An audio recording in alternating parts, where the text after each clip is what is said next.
Hello guys, welcome to YouTube channel Afsar study. मैं हूं आपके साथ सौरभ। तो दोस्तों, आज हम लोग बात करेंगे आईपीओ के बारे में। अक्सर आप लोग सुनते होंगे कि एक कंपनी है या एक नया स्टार्टअप है, वो अपना शेयर मार्केट में आईपीओ जारी करता है। तो जानेंगे कि आईपीओ क्या होता है, जिसको इनिशियल पब्लिक ऑफरिंग बोलते हैं, और ये स्टार्टअप से किस प्रकार, ये कंपनी से किस प्रकार रिलेटेड है। तो लेट्स एग्जांपल के लिए आप समझिए कि आपने एक नया स्टार्टअप या एक नई कंपनी ओपन की, जिसमें आप 3 लोगों ने मिलकर उस कंपनी को ओपन की, जिसमें आप स्वयं हो गए, आपका कोई मित्र हो गया और आप एक फैमिली मेम्बर हो गया। मतलब 3 शेयर होल्डर हैं उस स्टार्टअप को शुरू करने में। तो मैं आपको इस फिगर के रूप में यहाँ पे बना लेता हूँ, जिससे आपको समझने में आसानी होगी। ये मान लीजिए आपने न्यू कंपनी ओपन की, ये स्टार्टअप ओपन किया, जिसके शेयर होल्डर कितने लोग हैं? 3 लोग हैं। एक तो आप हो गए स्वयं, प्लस आपका कोई फैमिली मेम्बर, प्लस आपका फ्रेंड। तो आपने एक स्टार्टअप शुरू किया जिसमें स्टार्टिंग में 3 शेयर होल्डर, मतलब 3 लोग मिलकर 3 मालिक हैं इसके नया स्टार्टअप शुरू करने का। जब आप अपना एक स्टार्टअप शुरू करते हैं तो आपके पास बहुत ज़्यादा पैसा इन्वेस्ट करने के लिए नहीं होता है, और आपका स्टार्टअप धीरे धीरे ग्रो होता है। यदि आप चाहते हैं कि आपका स्टार्टअप अच्छे से ग्रो हो, तो इसके लिए आपको कैपिटल या मनी की आवश्यकता होती है। तो कैपिटल या मनी आपको किस प्रकार मिलेगा? एक तो होता है बिजनेस लोन ले लें, आप कोई अच्छी सी स्कीम देखकर, किसी बैंक की अच्छी स्कीम देखकर बिजनेस लोन ले लें। पहला तरीका तो ये होता है कि आप बिजनेस लोन ले लें और उस पैसे को इन्वेस्ट करके अपने स्टार्टअप या न्यू कंपनी को ग्रो करें। तो पहला ऑप्शन होता है बिजनेस लोन।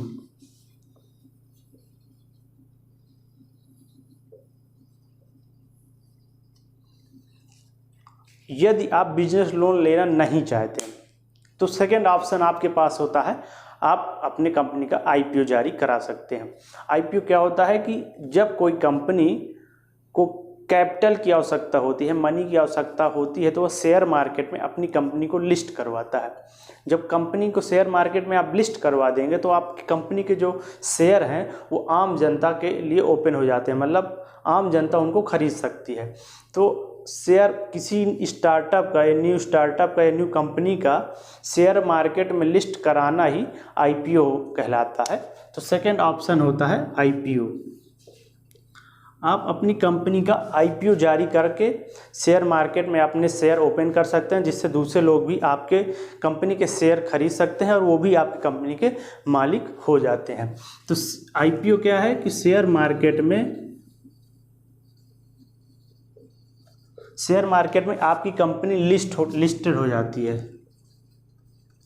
अब जैसे शेयर मार्केट में आपकी कंपनी लिस्ट हो जाएगी, मतलब शेयर मार्केट में आपकी कंपनी के शेयर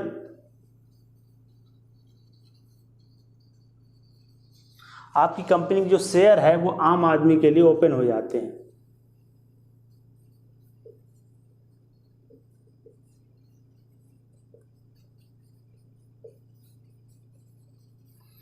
अब जब शेयर मार्केट में आपकी कंपनी लिस्ट हो गई, मतलब शेयर मार्केट में आपकी कंपनी के शेयर जा चुके हैं, जिसको आईपीओ बोलते हैं, आम आदमी उस आपकी कंपनी के शेयर को खरीद सकता है। अब जैसे ये आदमी आपकी कंपनी के शेयर को खरीदेगा, जितने भी लोग आपके कंपनी के शेयर को खरीदेंगे आईपीओ के रूप में, वो आपकी कंपनी के मालिक कहलाएंगे। मतलब अब आप 3 लोग इसके मालिक नहीं रह जाएंगे।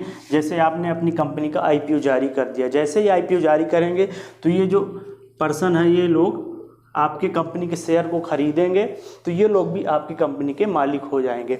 अब इससे क्या होगा, आईपीओ से क्या होगा? जैसे ये लोग आम जनता के लिए आपने अपने कंपनी के शेयर को ओपन कर दिया, तो ये लोग आपके कंपनी के शेयर को खरीदेंगे, तो आपको इसके लिए कुछ पैसे देंगे। जो आपको पैसे मिलेंगे वो आप इसको इन्वेस्ट करके आप अपने बिजनेस को ग्रो करेंगे।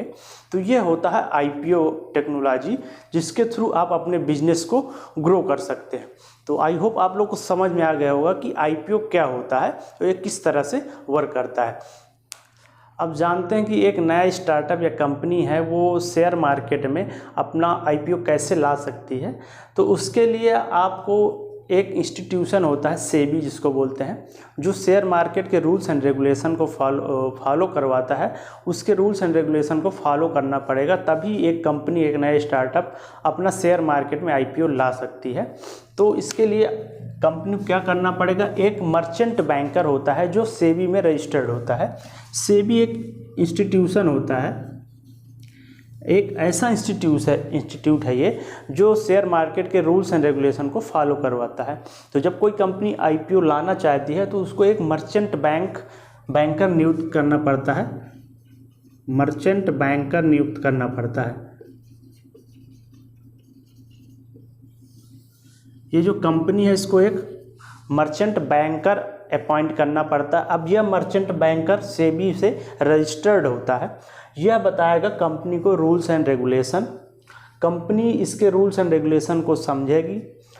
मर्चेंट बैंकर इसमें क्या क्या देखता है कि कंपनी किस प्रकार की कंपनी है, पहला तो ये किस प्रकार की कंपनी है। सेकंड देखेगा कि कंपनी में इन्वेस्ट किस किस व्यक्ति ने किया है। इसके बाद कंपनी का रिस्क क्या है, और कंपनी जो पैसा आईपीओ के थ्रू लेना चाहती है वो किस यूज के लिए लेना चाहती है, ये सब मर्चेंट बैंकर देखता है।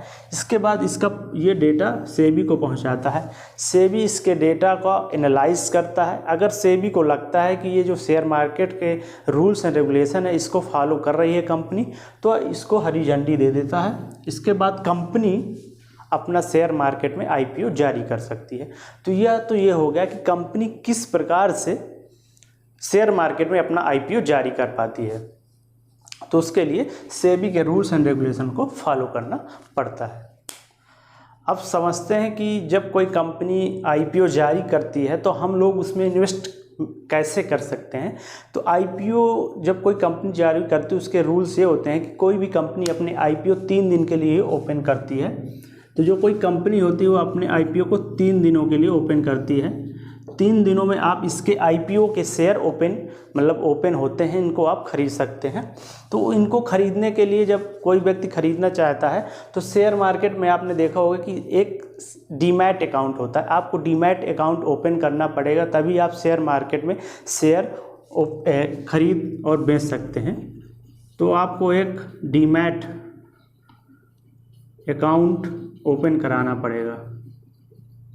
इसको मैं बाद में कभी बताऊंगा डीमैट अकाउंट क्या होता है। तो आप अपना समझिए कि आप अगर शेयर मार्केट में शेयर खरीदना या बेचना चाहते हैं तो आपके पास एक डीमैट अकाउंट होना चाहिए।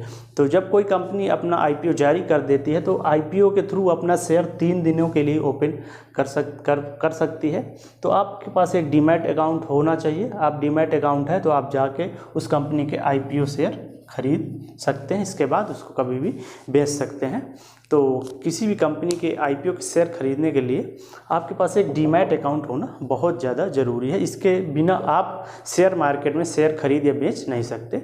तो आई होप आप लोगों को समझ में आ गया होगा कि आईपीओ क्या होता है और कोई कंपनी आईपीओ कैसे ला सकती है, और अगर हम इन्वेस्टमेंट करना चाहते हैं तो हम किस प्रकार से आईपीओ में इन्वेस्ट कर सकते हैं। तो अगर आपको यह वीडियो अच्छा लगा हो तो हमारे वीडियो को लाइक कीजिए और शेयर भी कीजिए, और हमारे चैनल को सब्सक्राइब भी जरूर कीजिएगा। तो ठीक है दोस्तों, मिलते हैं नए वीडियो में एक नए टॉपिक के साथ। तब तक के लिए धन्यवाद।